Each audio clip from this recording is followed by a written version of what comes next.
भारतीय संस्कृति में यज्ञ, योग एवं आयुर्वेद जैसी अमूल्य विद्याएं हैं, जिसका मूल है वेद।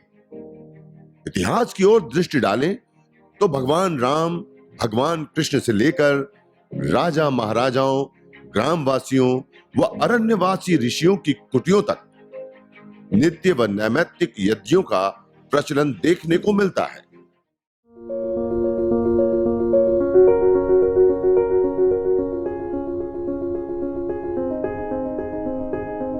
जिनको दमा अस्थमा रहता है, ऐसे कई पेशेंट हमारे पास में हैं। जबकि अस्थमा और दमा वाला जो पेशेंट है वह अगरबत्ती और धुएं से भागता है, वो सहन ही नहीं कर पाता, उसे तकलीफ होने लगती है, सांस फूलने लगती है उसकी।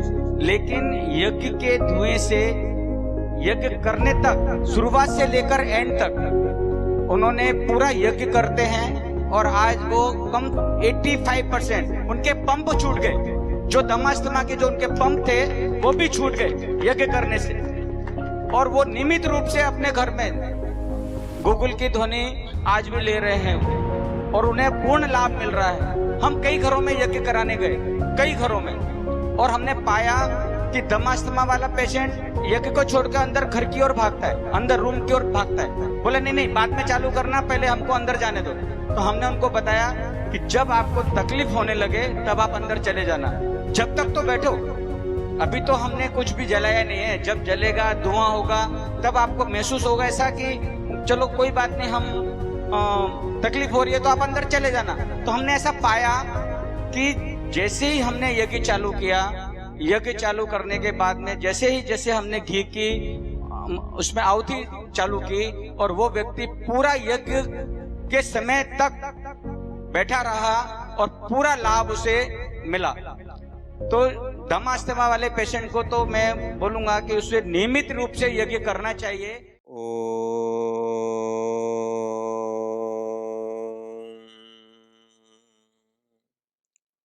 सर्वरक्षक परम पिता परमात्मा को कृतज्ञता पूर्वक प्रणाम करते हुए हम पूर्व में देख रहे थे अथर्ववेद में यज्ञ की महिमा के विषय में, और हमने देखा था कि जो व्यक्ति यज्ञ करता है, द्विपद और चतुष्पद, जो धर्म, अर्थ, काम और मोक्ष और अर्थ और कामना के लिए जीते हैं, चाहे वह मनुष्य हो या मनुष्यतर अन्य प्राणीगण, उन सब का यज्ञ के माध्यम से कल्याण होता है, उन सब की उन्नति होती है, सबके जीवन में सुख, शांति, समृद्धि, अच्छाई या भद्रता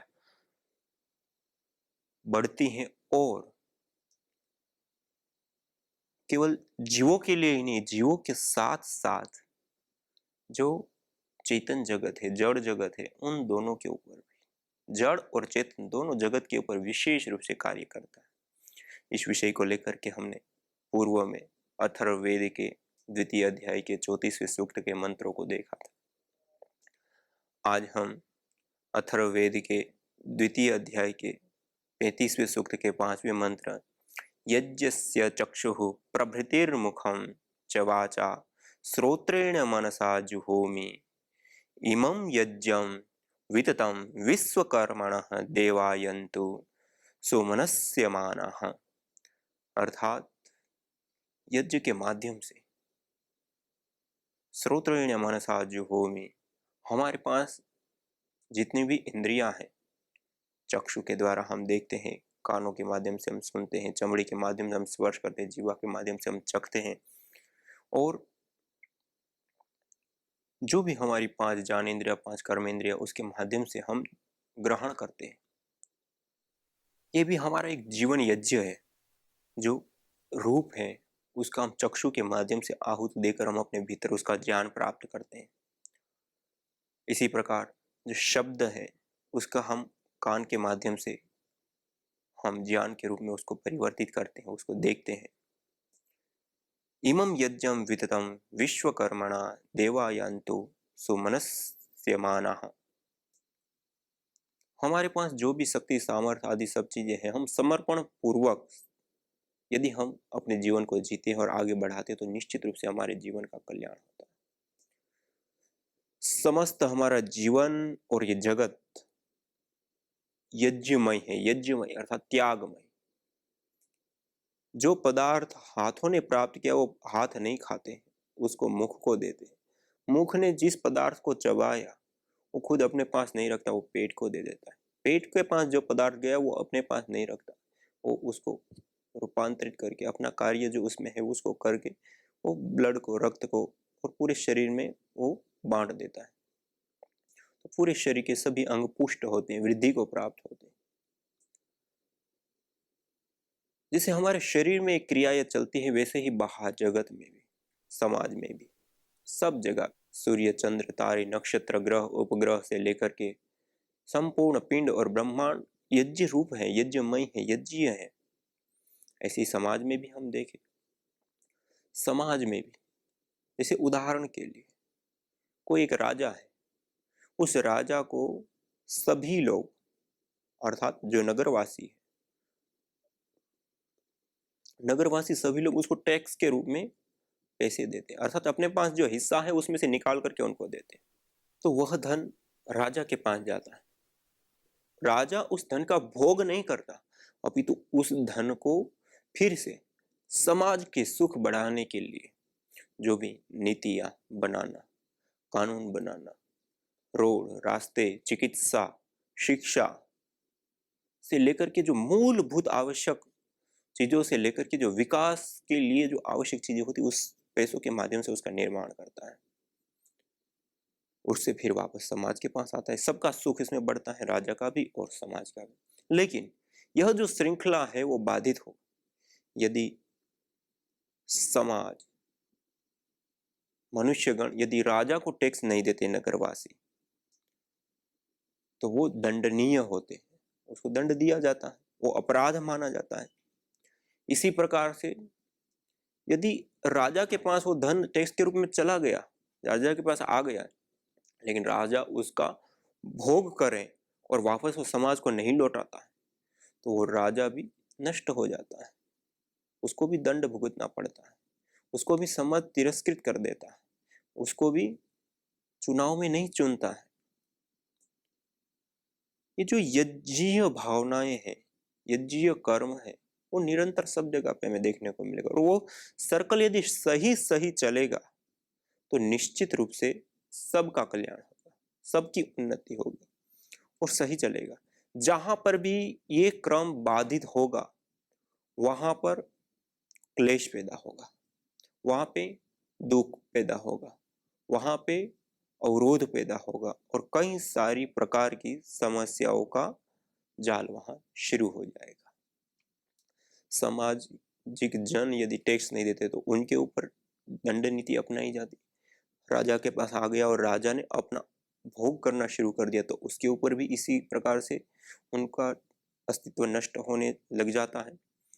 यदि जो जनता है वो भी ईमानदारी से राजा को देती है और राजा के पास आया वो भी ईमानदारी से जनता को वो देते हैं सुख उन पैसों से, तो निश्चित रूप से सर्कल निरंतर चलेगा, सही चलेगा और उससे राजा का भी सुख बढ़ेगा और जनता का भी सुख बढ़ेगा और समष्टि का हित होगा, सबकी उन्नति होगी। यही यज्ञीय भावना, यही यज्ञीय जीवन। समाज भी यज्ञीय है, समाज की सारी चीजें आपस में परस्परता में चलती है। ऐसे ही प्रकृति को भी हम देख सकते हैं, ये प्रकृति भी आपस में मिलजुल करके चलती है। हम ऑक्सीजन लेते हैं, कार्बन डाइऑक्साइड छोड़ते हैं, पेड़ पौधे उस कार्बन डाइऑक्साइड को लेते हैं, ऑक्सीजन को देते हैं।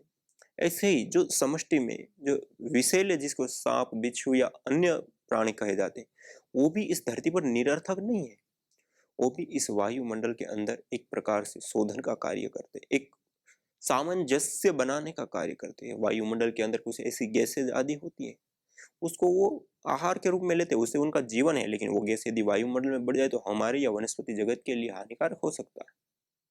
जैसे आज भी मधुमक्खी का एक छोटा सा अस्तित्व है, छोटी छोटी मधुमक्खी होती है, लेकिन वही मधुमक्खी आज बिल्कुल यदि विलुप्त हो जाए तो मनुष्य जीवन चलना असंभव है।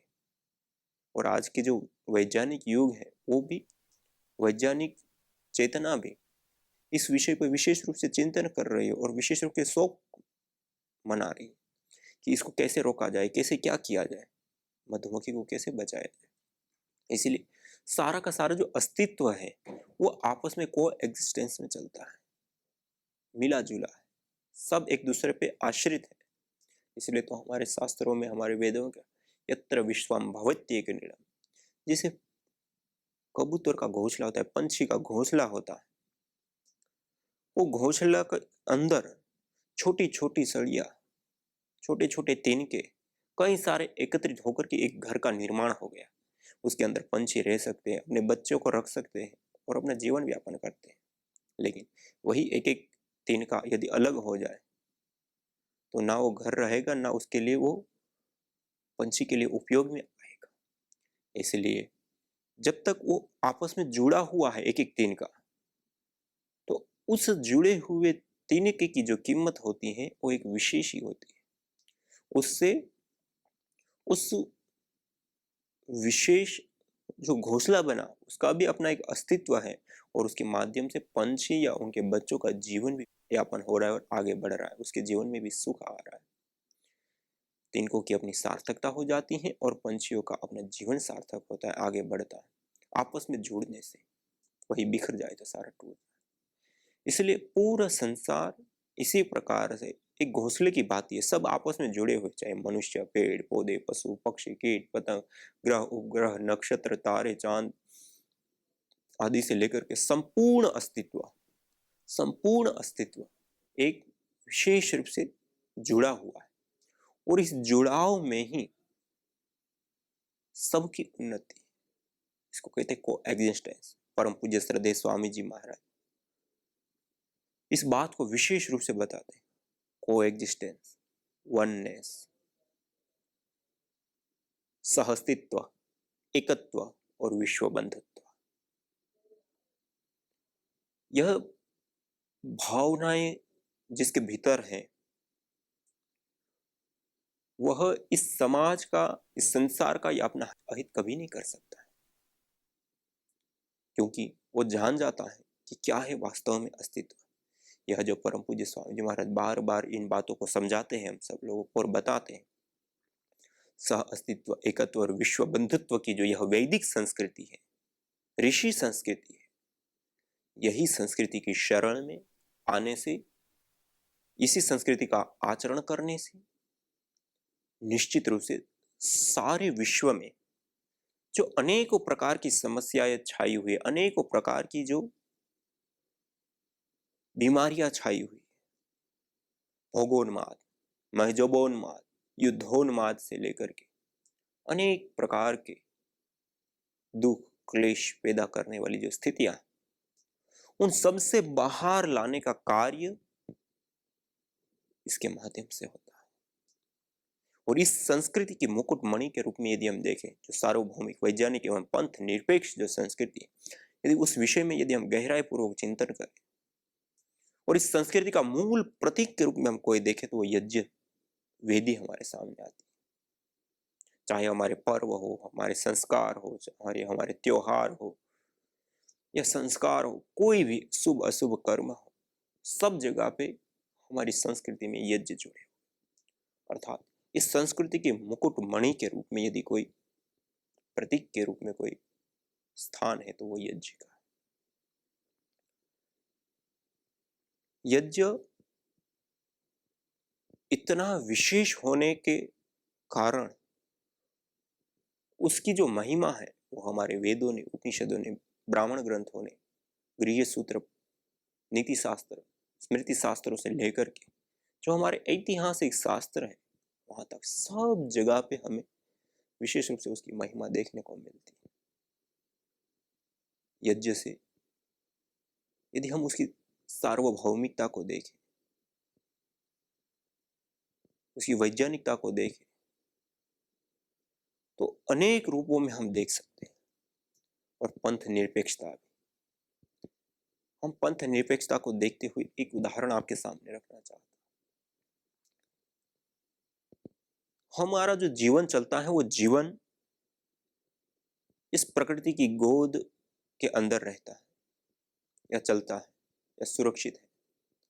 जब यह प्रकृति विकृत हो जाए, जब एक प्रकृति विकृत हो जाए और उस विकृत हुई प्रकृति में मनुष्य का अस्तित्व ही नहीं, मनुष्येतर अन्य भी जो जीव मात्र है उसका अस्तित्व खतरे में आ जाता है।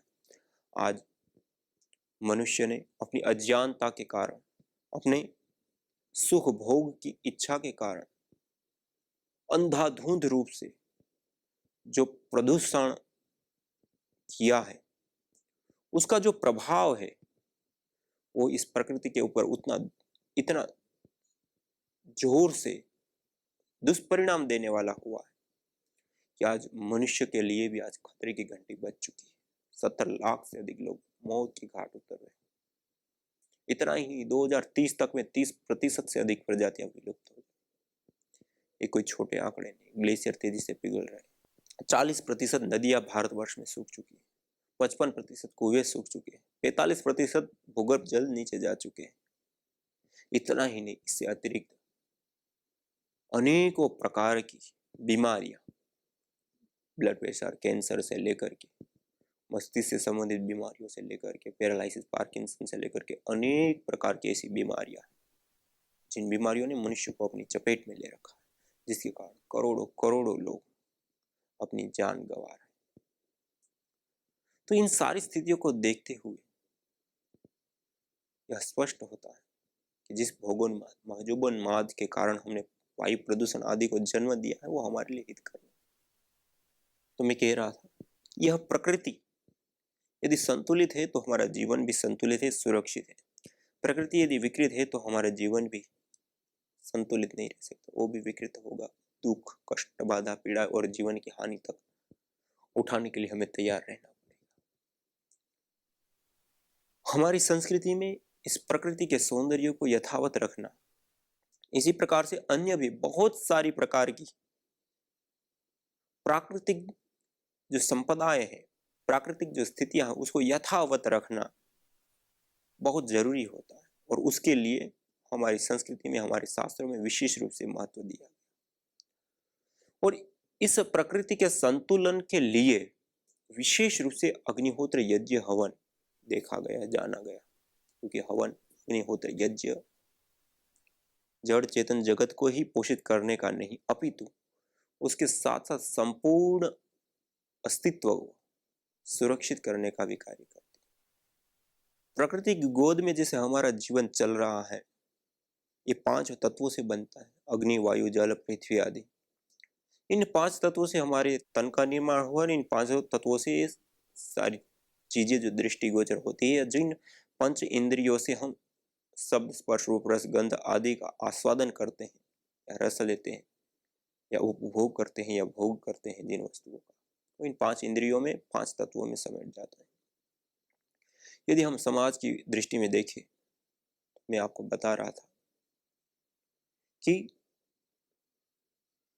एक एग्जाम्पल कि हम इन 5 तत्वों के बीच में जी रहे हैं और इन 5 तत्वों की यथास्थिति यज्ञ के माध्यम से यथावत होती हैं और इन 5 तत्वों में शोधन होता है। 5 तत्व पुष्ट होते हैं, सुरक्षित होते हैं, संरक्षित होते हैं। तो हम अपने जीवन में यदि यज्ञ को अपनाते हैं तो निश्चित रूप से ये सारी चीजें सही होती है। यदि हम नहीं अपनाते हैं तो ये सारी चीजें धीरे धीरे हम प्रयोग तो ले रहे हैं, तो उसके कारण वो विकृत होगी, दूषित होगी, अशुद्ध होगी। अग्निहोत्र को समाज में एक समुदाय विशेष में बांट करके देखा जाता है। ये हिंदुओं के लिए या ये पंडितों के लिए, पुजारियों के लिए, एक वर्ग विशेष के लिए, ना कि सबके लिए। यह जो हम संप्रदायवाद के अंदर जो इसको बांटते हैं, वो हम बहुत बड़ी गलती या भूल कर रहे हैं। यज्ञ जीव मात्र का कर्म है। यज्ञ करना एक श्रेष्ठतम कर्म है और उस यज्ञ को करने से इस प्रकृति का पोषण होता है, प्रकृति का संरक्षण होता है, प्रकृति संतुलित होती है। इस प्रकृति से हम ले रहे हैं, जैसे मैंने पहले में ही उदाहरण दिया, प्रजा राजा को टैक्स देती है और राजा प्रजा को उस टैक्स के माध्यम से सुख सुविधाएं बढ़ाने का कार्य और उसकी उन्नति के लिए करता है। तो ये यज्ञीय भावना चल रही है, सही चल रहा है।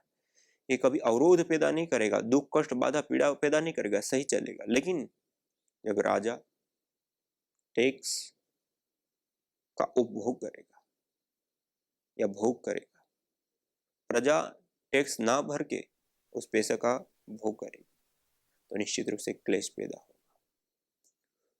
जैसे वहां पे क्लेश पैदा हो रहा है वैसे यहाँ पर भी।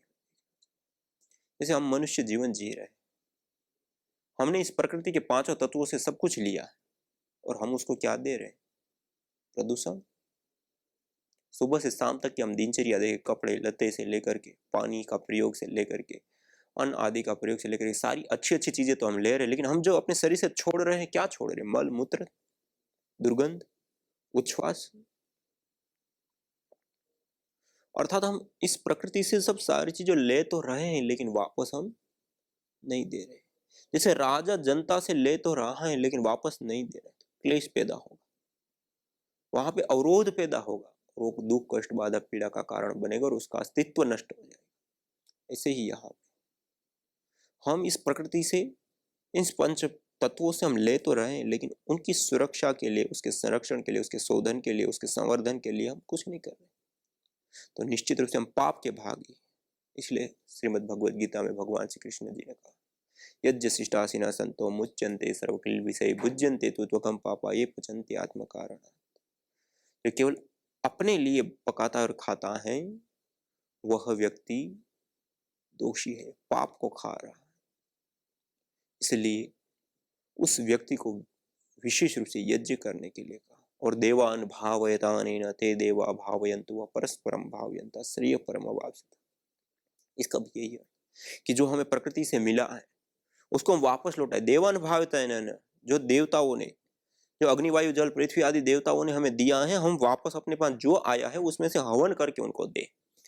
देवान भावयतानेन ते देवा भावयन्तु परस्परम भावयन्ता श्रेय परम अवाप्स्यता। और जो हमारे पास आए उसको वापस हम दे। और इस प्रकार से परस्परता में हम बरतते हैं, श्रेय परम अवाप्स्यता, हम परम श्रेय को प्राप्त कर पाएंगे।